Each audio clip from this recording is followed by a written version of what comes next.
Bonjour, on va travailler sur cette 300C Chrysler.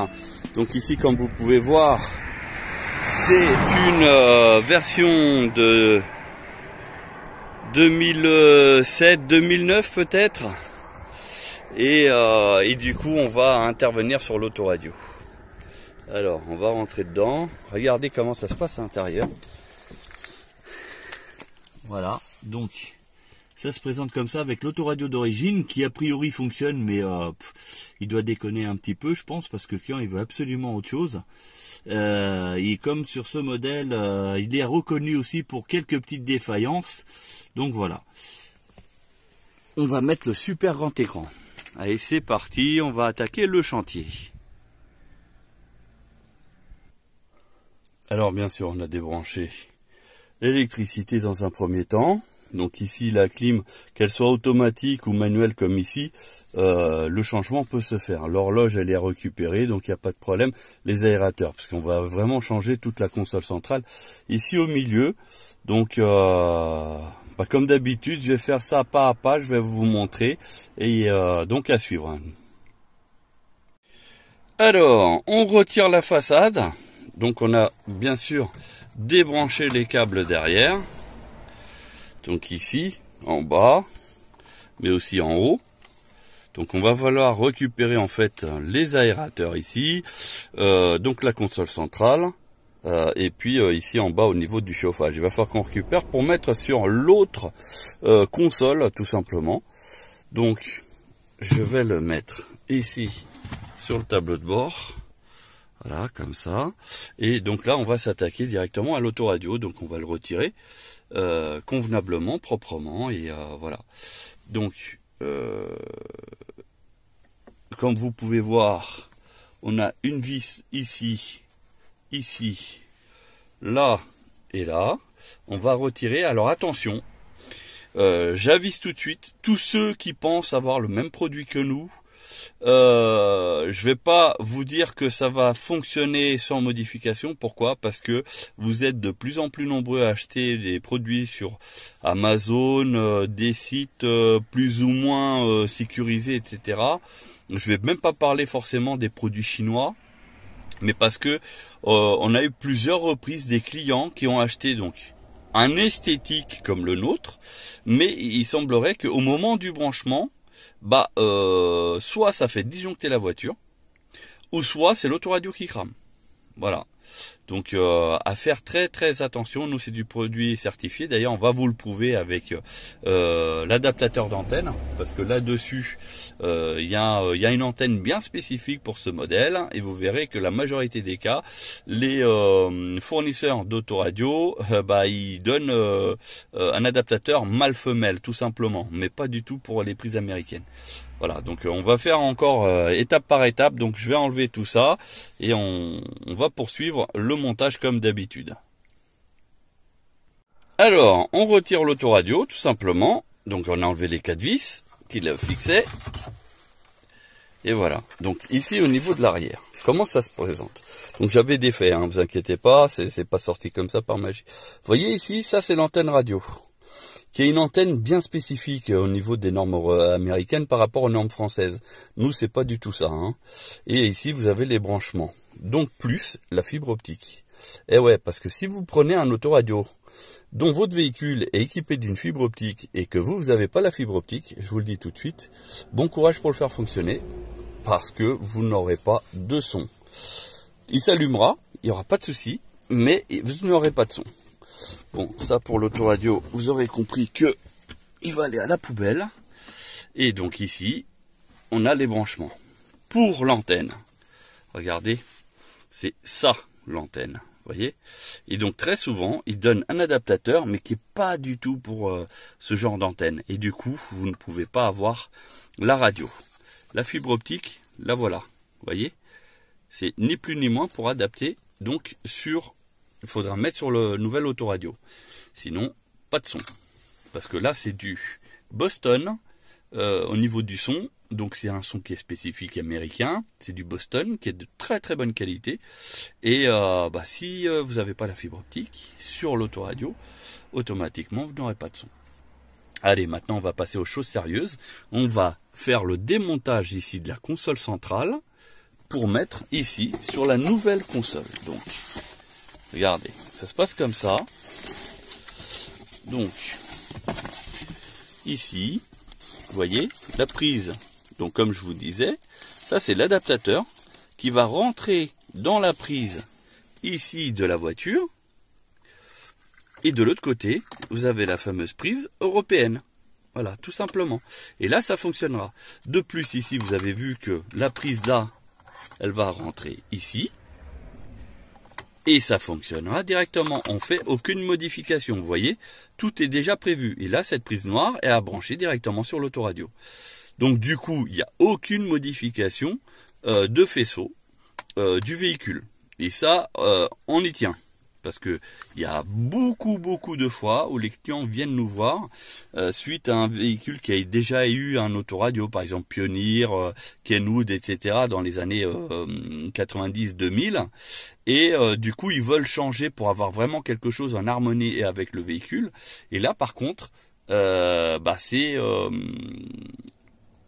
c'est presque pas jouable parce que celui d'avant, par exemple, arrivé ici, vu qu'il y a assez de longueur, qu'est-ce qu'il fait? Il coupe pour mettre directement une prise prévue à cette époque-là.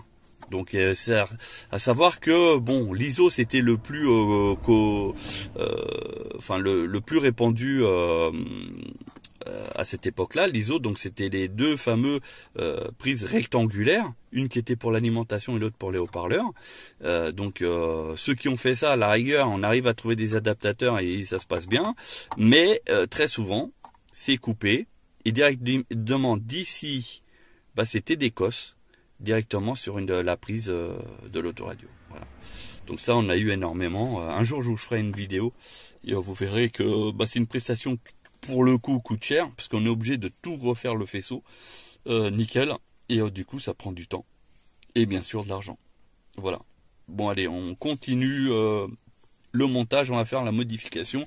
Donc ici on a tout ce qui est faisceau, il y a même l'antenne DAB+, mais qui en France, je vous le dis tout de suite, ça sert strictement à rien, c'est pas au point. On est vachement en retard par rapport à d'autres pays, par exemple comme la Suisse. La Suisse est hyper bien là-dessus. Voilà. Sinon, alors, l'autoradio en lui-même, je vais essayer de vous faire une première présentation. Attendez, je coupe parce que j'ai qu'une seule main. Alors voilà comment ça se présente, vous voyez, tout est neuf avec très grand écran, le full tactile, donc c'est ce qui est le plus demandé aujourd'hui. On va pas se cacher, voilà. Bien sûr la même couleur que d'origine, et puis au niveau des commandes, là où il y a ma main, donc c'est exactement le même format. Et vous voyez, l'écran il va pratiquement d'un bout à l'autre de la console centrale. On va récupérer donc les aérateurs et l'horloge là-haut, avec les boutons de centralisation, warning, etc. Et on va remettre tout ça bien en place, on va tout brancher, vous allez voir. Le résultat n'est plus que satisfaisant. À l'arrière, nous avons du vrai alu pour refroidissement. Vous avez vu ici la prise fibre optique. Et donc sur certains véhicules, vous avez une sortie coaxiale pour le son. Et là-bas, vous avez donc les fameuses prises donc pour le GPS et la 4G, bien sûr, l'antenne. Et le petit truc noir que vous voyez à gauche, c'est ni plus ni moins la petite antenne Wi-Fi 5G. Et oui, nous c'est déjà en 5G. Allez, on continue. Alors, comme vous pouvez voir, le fameux adaptateur de l'antenne donc qu'on a mis en place. Voilà. Ici, donc une prise bien spécifique américaine. Et donc là, ici, on a le faisceau pour l'autoradio. Ici, à ce niveau-là, donc, on a mis l'éclipse de maintien, donc de chaque côté, à savoir que sur les produits chinois, donc je vous donne l'info, vous ne les avez pas du tout. Les clips, enfin surtout même l'emplacement d'ailleurs, pour les clips, vous ne les avez pas. Donc là on les a mis tout autour. On a récupéré la commande de chauffage qu'on a remis donc sur celui-là. L'horloge warning et ESP, les bouches d'aération. Voilà ce qui nous fait donc une console terminée. Donc ici, désolé, j'ai qu'une seule main. Voilà. qui est ici. Donc le film, je vais le retirer après. Et du coup, il nous reste plus qu'à le remettre en place tout simplement. On va faire les branchements comme il faut, tout mettre en place, et puis après on va faire le test bien sûr avec le contact, etc. Alors, on a branché tous les faisceaux sauf la fibre optique parce que le câble il est assez court. Et puis aussi au niveau de l'horloge et puis des warnings, parce que les prises elles sont ici et elles sont courtes. Donc du coup, on va mettre tout ça en place et on va faire un premier essai sans tout remettre bien à sa place. En fait, on va juste présenter et si ça se passe bien à ce moment-là, on fera la mise en place finie, la finition, on va dire. Et puis les différents réglages. Donc comme vous pouvez voir, on a tout branché. Voilà, on a même mis les câbles que vous avez vus audio vidéo en attente pour si jamais il faut brancher des caméras, mais aussi des consoles de jeux, etc. Enfin peu importe. Et on a branché donc les fameuses antennes qui sont ici. Vous voyez les trois câbles plus le petit cône noir, c'est l'antenne Wi-Fi qui est intégrée à l'appareil. Donc comme ça, il peut y avoir une partage de connexion internet et en Wi-Fi. Donc on va tout simplement remettre en place avec les USB prêts à être fonctionnés en bas, comme on fait d'habitude. Alors, petit test, justement, vous voyez, on n'a pas plaqué, donc c'est pas fini parce qu'on n'a pas plaqué, parce que là, il faut qu'on fasse un essai pour savoir si ça fonctionne. Parce que si ça fonctionne pas, malheureusement, on va être obligé de tout redémonter. Et donc là, ça va faire un peu tâche. Au niveau des ajustements, donc là, on est bon, on est très bon. Hein, vous voyez, c'est vraiment prévu pour la console. Là, ici, au milieu, très très bien. Au niveau des aérateurs, comme vous pouvez voir, on est très bon aussi. Là, au niveau de la commande, c'est bon aussi. Et là, on est bien. Ça bouge, vous voyez, il n'y a pas de problème. Là, ça bouge aussi. Il n'y a pas de souci. Tac. Voilà. Alors, on met la clé. Logiquement, dès qu'on tourne, ça devrait allumer. Alors, déjà, je vais couper le son. On va voir si il cherche assez facilement. Et là, a priori, oui, parce que ça... Alors, le son, il est très très bon. Vraiment, les basses, elles sont présentes. Et donc je coupe un peu. C'est une histoire de droit d'auteur tout simplement. Alors qu'est-ce que je fais? Je vais tout simplement faire un test de mémoire. Parce qu'en fait, ce qui se passe, c'est que ça peut fonctionner. Mais sur certaines voitures, on a déjà eu le cas, c'est que quand on retire la clé, donc là, ça s'éteint, il n'y a pas de souci. Hein, vous voyez, j'ai retiré la clé. Mais quand on remet, il ne mémorise pas en fait la station. Donc là je remets maintenant juste un cran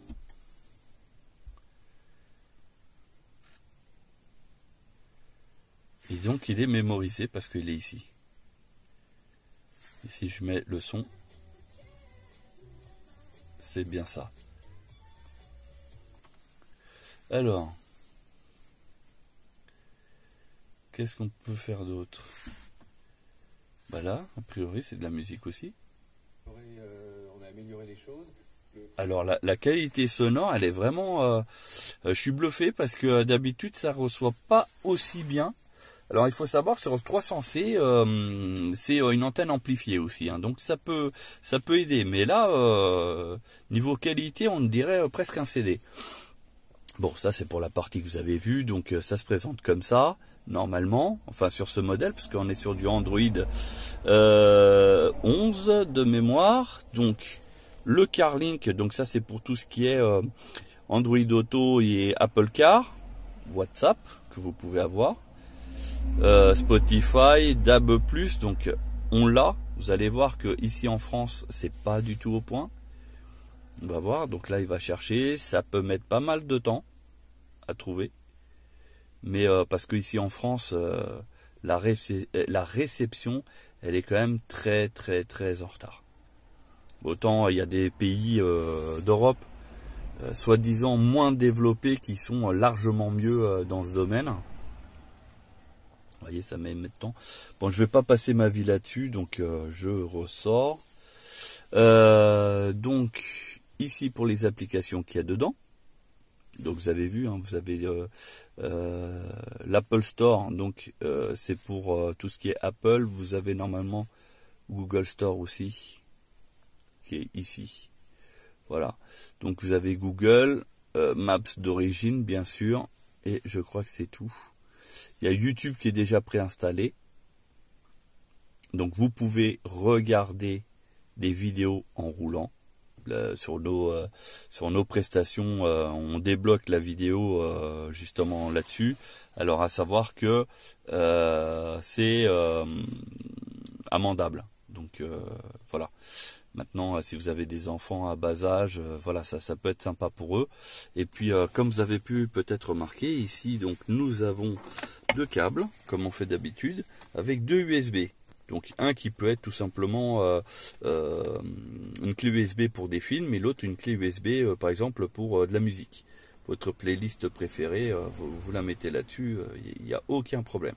Voilà, donc deux USB, bien sûr, ils chargent aussi les téléphones en même temps. Donc si vous faites un long trajet avec avec le partage de connexion internet, par exemple, et ben voilà, vous chargez votre téléphone là-dessus, hein, donc deux téléphones sans problème. Et puis, donc bien sûr, vous pouvez télécharger vos applications préférées directement sur l'appareil, parce que vous avez le Google Store et le Apple Store qui sont dedans. Voilà, donc après ici, on va le mettre donc en français. On va tout paramétrer et puis faire la livraison du client. Donc là, je vais tout reparamétrer, tranquille. Et puis à partir de là, il va, donc comme vous avez pu voir, là on a vraiment l'heure exacte. Si je vous montre sur ma montre personnelle, regardez, et j'ai même pas eu à régler, donc pour ceux qui arrivent à lire, 13h19, et là on a bien 13h19, donc elle s'est mise à l'heure toute seule, il n'y a pas eu besoin de réglage ou quoi que ce soit. Voilà, donc là je vais régler juste pour le mettre en français parce que la langue malheureusement internationale est l'anglais. Je vais le mettre en français, je vais faire 2-3 paramétrages pour que ça soit super simple de prise en main et qu'il n'y ait pas besoin de régler, et comme ça le client il en sera super satisfait. Alors oui, il y en a déjà qui vont me poser la question, est-ce que le son aux commandes au volant fonctionne? Bah écoutez, non, c'est pas ça. Donc ça doit être celui-là. Alors, j'ai peut-être pas le contact à fond. Donc lui, non. Et lui, non plus. On va voir ce qui se passe. Parce que des fois, c'est juste pour le régulateur de vitesse, etc. Donc, on va pas s'affoler. Je vais faire les réglages et je vais revenir. Vous inquiétez pas. On va faire le test de tout ça. Bon, alors, comme vous pouvez voir, je coupe l'autoradio en enlevant la clé. C'est nous qui avons demandé pour qu'il reste allumé encore 3 secondes après avoir retiré la clé, de manière à ce que ça soit moins violent, on va dire, si on peut dire ça comme ça. Donc là, je mets la clé, j'enlève le film.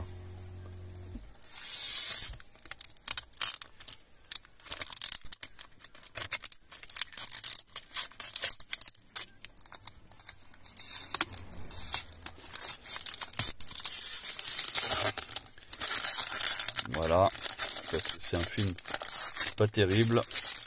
On a replaqué le tout. Donc là maintenant c'est bien en place. Ça ne sort pas. On a mis les câbles USB en attente ici. Donc tous les deux, ils sont là. Il n'y a pas de problème. Et puis il y a suffisamment de câbles en fait pour que ça puisse venir. Donc soit dans ce vide-poche ici, ou soit tout simplement dans la coudoir ici. Voilà, donc comme ça on peut laisser par exemple un téléphone ou un disque dur, une clé USB ou n'importe. Alors là c'est le DAB+. On va mettre ça. Donc là, alors niveau qualité sonore, franchement c'est très très bon. On a une très bonne qualité de son. Et ça fonctionne vraiment très bien, il capte super bien. Alors je coupe le son parce que voilà. Sur ce genre d'autoradio, ah oui, non, alors ça c'est les grandes ondes. Voilà, alors ici, deux coups, je descends. On a ici des paramètres personnels. Non, c'est pas ici, c'est configuration générale je crois. Non, c'est pas ça. Bah, tout est en français parce qu'on a mis en français, hein, c'est ce que je vous disais tout à l'heure. On a différents réglages. Ah oui, c'est ici, je crois. Donc pour le son, on peut activer, désactiver pas mal de petites choses. Voilà, égaliseur graphique. Donc c'est un gros égaliseur 12 bandes de mémoire avec plusieurs effets surround où on peut tout ajuster. Les basses, c'est pareil. On peut mettre la bande passante en Hertz pour avoir des bonnes basses ou pas. Et là, c'est pareil. On peut plus ou moins mettre plus grave ou plus aigu. Voilà. Donc ça, c'est au niveau des réglages. Il y a pas mal de petites choses. Réglage de vitesse compensée. Donc plus on accélère, plus ça va s'adapter. On va mettre en faible parce que c'est un véhicule qui est relativement silencieux à utilisation. Alors configuration générale, donc là si on y met GPS c'est directement Maps, et sinon s'il y a Waze il va s'afficher là-dessus, et dès qu'ils mettent le GPS ça sera Waze. Donc voilà, c'est des petites choses comme ça qui peuvent être paramétrables. Donc quoi d'autre? Réglage d'usine, non, on va pas le remettre. Là, on va sauvegarder. Donc, vous voyez, réinitialiser, effacer toutes les données. Ah bah non, je vais... Non, bah du coup, je vais rien faire, je vais revenir en arrière. Je pensais qu'il allait pouvoir sauvegarder, parce que c'est sauvegarde et réinitialisation. Bon, a priori, il veut pas, ça c'est pas grave. Voilà, au niveau du fonctionnement, donc ici c'est la page principale. Donc ici on a bien le internet, hein, il est connecté à mon wifi de mon téléphone tout simplement. Poco F3 Pro. Donc voilà, ici quand on clique dessus, donc c'est Maps du coup. Là c'est la musique intégrée dans la mémoire interne, voire dans les clés USB qui sont ici, hein, que vous pouvez mettre, clés USB ou même téléphone portable. Bien sûr il y a le Bluetooth dessus. Donc après vous avez les différentes applications qui sont déjà par défaut. Donc le Bluetooth ici qui vous permet d'avoir le téléphone mais aussi la musique. Voilà. Donc vous avez une playlist personnelle. Vous pouvez naviguer ici directement sans aucun problème. Vous pouvez bien sûr avoir vos contacts. Vous pouvez les télécharger, les supprimer aussi. Enfin bref, vous avez pas mal de petits réglages. Voilà, donc là-dessus, on revient. Donc là, c'est avec la liste des appelants et des sortants. Voilà, et on revient donc ici. Donc Internet, égaliseur graphique, le Apple Car et puis aussi Android Auto. Là, DAB+. Si vous voulez chercher des documents, parce que sur une clé USB vous avez différents fichiers, ben ça sera fouillé avec ça, bien sûr. Et puis après différentes applications, hein, que vous avez en plus, dont YouTube. Regardez, et on va voir tout de suite que ça fonctionne. On va faire une recherche. Ben, on va chercher notre chaîne par exemple, et on va savoir tout de suite si ça fonctionne. Ben, on est là, deuxième, et on fait, ben voilà, il y a pas mal de vidéos déjà qui sont en ligne. Et là, si je fais, allez, celui-là, l'avantage,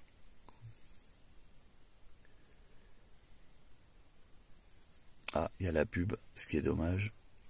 Alors, je mets un peu de son. J'ai mis juste à 1.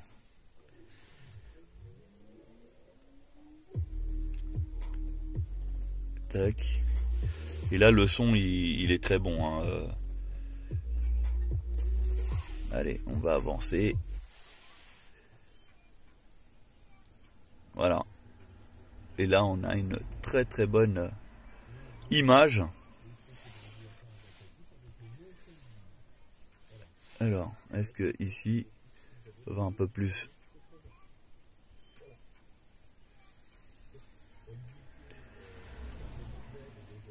Allez les commander au plus vite possible. Vous avez bien, c'est ma voix et on entend bien. Voilà, c'était donc le MG5. Voilà, et là on a vraiment un grand écran, super visible. Voilà. Donc si vous aussi vous êtes intéressé par ce genre de prestations, n'hésitez pas à nous contacter. Donc il y a différents réseaux sociaux, donc TikTok, YouTube, Facebook, WhatsApp, Messenger, enfin voilà, vous avez tout ça où on est joignable et puis et on vous répondra sans difficulté. Voilà, bon bah toujours intéressant de nous envoyer une photo de votre console centrale afin de vous obtenir vraiment le matériel adapté et puis l'année et le modèle exact de votre véhicule. Et surtout ne prenez pas de téléphone, enfin de photos sur internet parce que ça sera complètement faussé. Voilà, bon bah sur ce, pour ceux qui ont apprécié, n'hésitez pas et je vous dis à bientôt pour d'autres vidéos.